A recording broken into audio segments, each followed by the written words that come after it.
Social மீடியாவில எங்க பார்த்தாலுமே நடிகர் ஸ்ரீயுடைய உடல்நிலை பத்தி தான் செய்திகள் வெளியாகிட்டு வந்துட்டு இருக்கு. ஸ்ரீ நடிச்ச இருகப்பற்று திரைப்படத்துடைய சம்பள பணம் அவருக்கு ஒழுங்கா கொடுக்கப்படாததுனால அவர் டிப்ரெஷன் ஆனதாகவும் அதனால சைக்காட்ரிக் ட்ரீட்மெண்ட்ல இருந்ததாகவும் அதை தொடர்ந்து அவர் தமிழ்நாட்டிலேயே இல்லைன்னும் டெல்லியில தான் இருக்காருன்னும் செய்திகள் வெளியாகி இருந்துச்சு.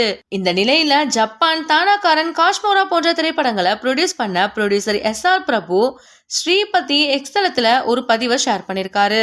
அதுல என்ன சொல்லிருக்காருன்னா, நடிகர் ஸ்ரீயுடைய உடல்நிலை பத்தியும் மனநிலை பத்தியும் நாங்க உண்மையாலுமே அக்கறைப்படுறோம். ஸ்ரீயுடைய ஃபேமிலி மற்றும் ஃப்ரெண்ட்ஸ் உட்பட நாங்களும் அவரை கான்டாக்ட் பண்றதுக்கு ட்ரை பண்ணிட்டு இருக்கோம்.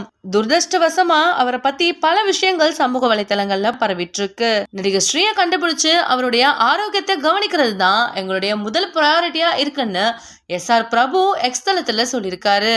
இந்த விஷயமெல்லாம் ஒரு பக்கம் இருக்கப்பட்ட திரைப்படம் முடிஞ்சதுமே ஸ்ரீ அவர்கள் காணாம போயிட்டாருன்னும் ப்ரமோஷன்ஸுக்கு கூட சரியா வரலைன்னும் அந்த திரைப்படத்துல அவருக்கு ஜோடியா நடிச்ச நடிகை சானியா ஐயப்பன் தெரிவிச்சிருக்காங்க.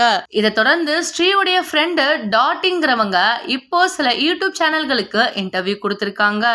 அதுல அவங்க என்ன சொல்லிருக்காங்கன்னா, ஸ்ரீக்கு இன்னொரு சீரியஸான கண்டிஷன் இருக்கு. அது கிறிசோபேனியா இருக்கிறவங்களுக்கு இப்போ கரண்டா நடந்துட்டு இருக்க விஷயம் என்னன்னே தெரியாது. இப்போ ஸ்ரீ பண்ணிட்டு இருக்க விஷயங்கள் கூட அவன் பண்றானா இல்லையான்னு தெரியாம தான் பண்ணிட்டு இருக்கான். ஸ்ரீ லேடி பாயா மாறிட்டான்னு கூட சில விஷயங்கள் வெளிவந்திருந்துச்சு. அதெல்லாம் உண்மை கிடையாது.